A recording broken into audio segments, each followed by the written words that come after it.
Hi dears, welcome back my channel. എന്തൊക്കെയുണ്ട് വിശേഷം? എല്ലാവരും സുഖമായിട്ട് എന്ന് പ്രാർത്ഥിക്കുന്നു.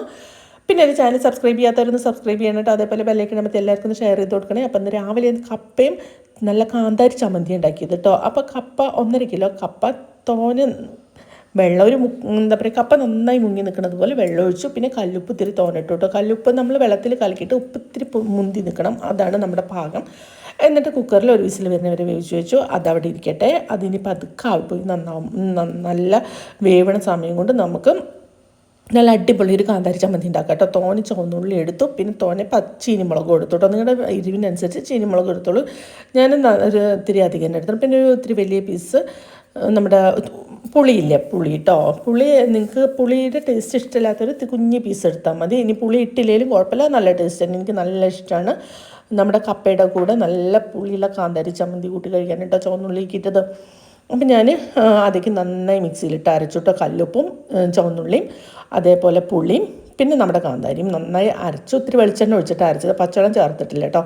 അത് കഴിഞ്ഞിട്ട് ഇറക്കിയിട്ട് നന്നായി ഇളക്കിയിട്ട് ഇത്തിരി കൂടി നമ്മുടെ പച്ച വെളിച്ചെണ്ണ ഒഴിച്ചു കേട്ടോ. എന്നിട്ട് പിന്നെ നമ്മുടെ കാന്താരി ചമ്മന്തിക്കും കപ്പയ്ക്കും കൂടിയിട്ട് നല്ല കട്ടൻ ചായ ഉണ്ടാക്കി കേട്ടോ. പാൽ ചായ രസം ഉണ്ടാവില്ല, പാലും രസം ഉണ്ടാവില്ല.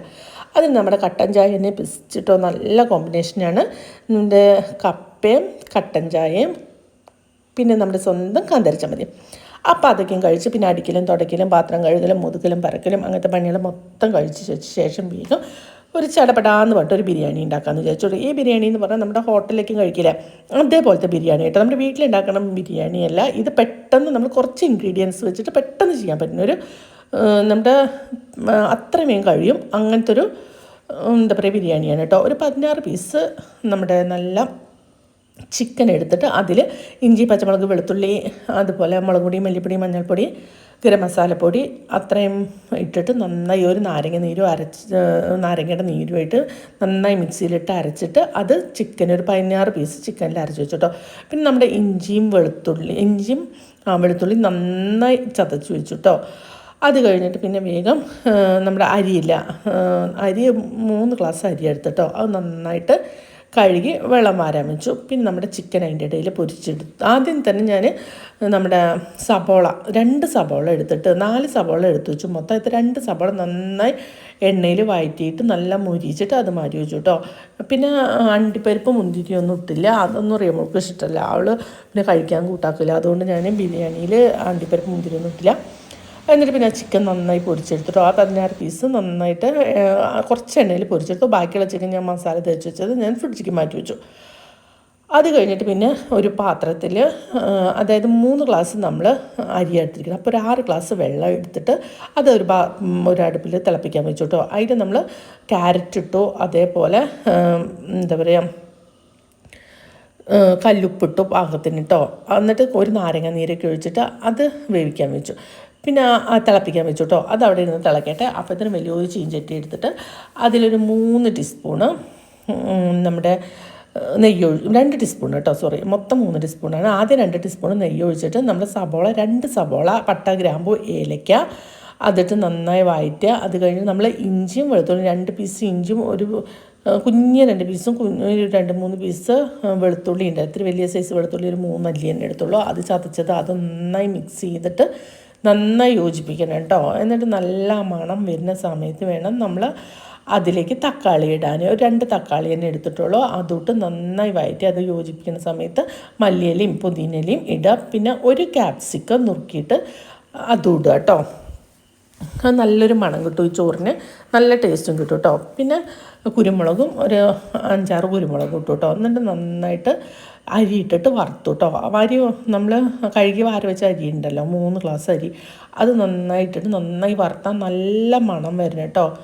ആ അരി വറുക്കുമ്പോൾ നല്ല മണം കിട്ടുമ്പോൾ നമ്മൾ അതിലേക്ക് ഈ തിളപ്പിച്ച് വെച്ച വെള്ളം തിളച്ചുകൊണ്ടിരിക്കുന്ന വെള്ളം കേട്ടോ അതിലേക്ക് ഒഴിച്ചത്. അതായത് പെട്ടെന്ന് ഉണ്ടാക്കണം നല്ല സൂപ്പർ ബിരിയാണിയാണ് കേട്ടോ. എന്നിട്ട് അതിലൊരു 2 മാഗി ക്യൂബ് ഇട്ടു കേട്ടോ ഈ വെള്ളം തിളയ്ക്കുന്ന സമയത്ത്. എന്നിട്ട് നന്നായിട്ട് ഇളക്കി.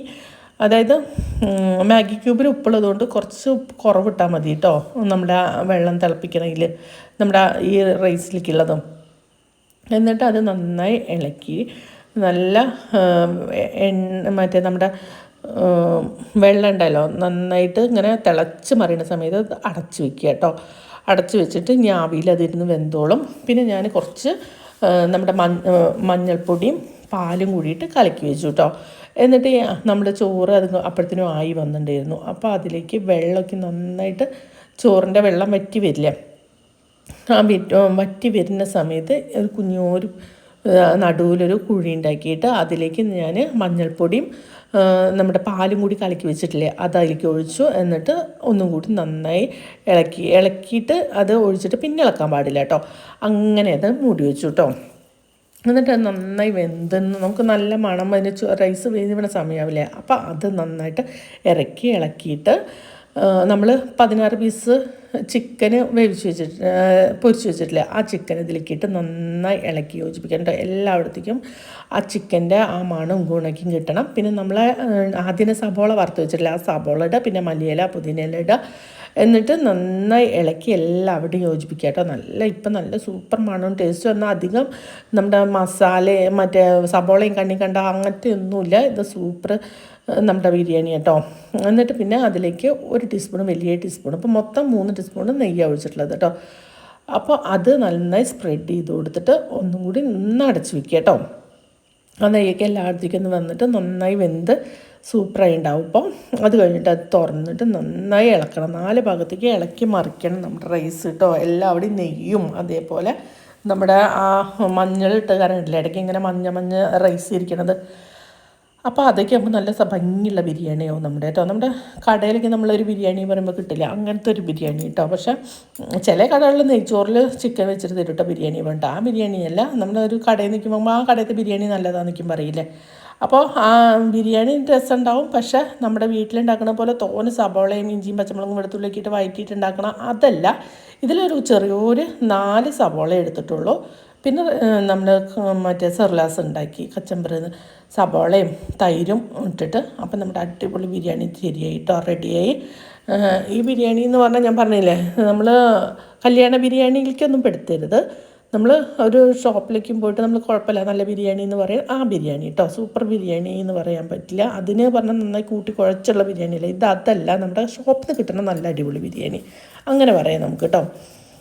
അപ്പോൾ ഇത് പെട്ടെന്ന് ഉണ്ടാക്കാൻ പറ്റിയതാണ്. നമുക്ക് പണികളൊക്കെ ഉള്ള ദിവസം അല്ലെങ്കിൽ തിരക്കുള്ള ദിവസം നമുക്കൊരു പെട്ടെന്നൊരു ബിരിയാണി തിന്നണം തോന്നിയിട്ടുണ്ടെങ്കിൽ ഇതിലിപ്പോൾ യാതൊരു സാധനവും അധികം ഇട്ടിട്ടില്ലല്ലോ. ആകെ ചെറിയൊരു സബോള 4 എടുത്ത് 2 വഴറ്റി 2 മറ്റേ നെയ്യിൽ വഴറ്റി അങ്ങനെ അത്രയല്ലേ ചിക്കൻ പൊരിക്കുക, ആ സെയിമുള്ള അങ്ങനെ നമ്മുടെ ബിരിയാണി റെഡിയായി. അത് കഴിഞ്ഞിട്ട് പിന്നെ കേക്ക് ചെയ്യാണ്ടായിരുന്നു. അപ്പോൾ ഇത് നമ്മുടെ റിസപ്ഷനുള്ള കേക്കാണ് കേട്ടോ.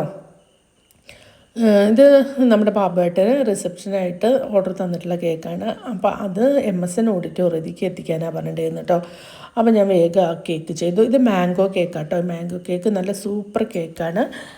റിസപ്ഷനൊക്കെ ആകുമ്പോൾ പിന്നെ കുറച്ച് ഫ്ലവറും അതുപോലെ നമ്മൾ എന്താ പറയുക സ്റ്റേജിലൊക്കെ വയ്ക്കുമ്പോൾ ഇത്തിരി തിളക്കൊക്കെ വേണ്ടേ, അതിന് വേണ്ടിയിട്ട് ഇത്തിരി ഗ്ലേസിങ്ങിൻ്റെ ലീഫൊക്കെ ഇട്ടു. അങ്ങനെ നമ്മുടെ കേക്ക് റെഡിയായി. 2 കിലോ കേക്കാണ് ഇത് കേട്ടോ. 2 സ്റ്റെപ്പിന് 2 കിലോ കേക്ക്. അപ്പോൾ ഇത്രയൊക്കെയുള്ളൂ ഇന്നത്തെ വീഡിയോ. അപ്പോൾ അടുത്ത വീഡിയോയിൽ അടുത്ത കണ്ടൻറ്റ് വരുന്നവരെ ഗുഡ് ബൈ. എല്ലാവരും ഒന്ന് സബ്സ്ക്രൈബ് ചെയ്ത് ബെല്ലൈക്കൺ അമർത്തി എല്ലാവർക്കും ഒന്ന് ഷെയർ ചെയ്ത് കൊടുക്കണേ.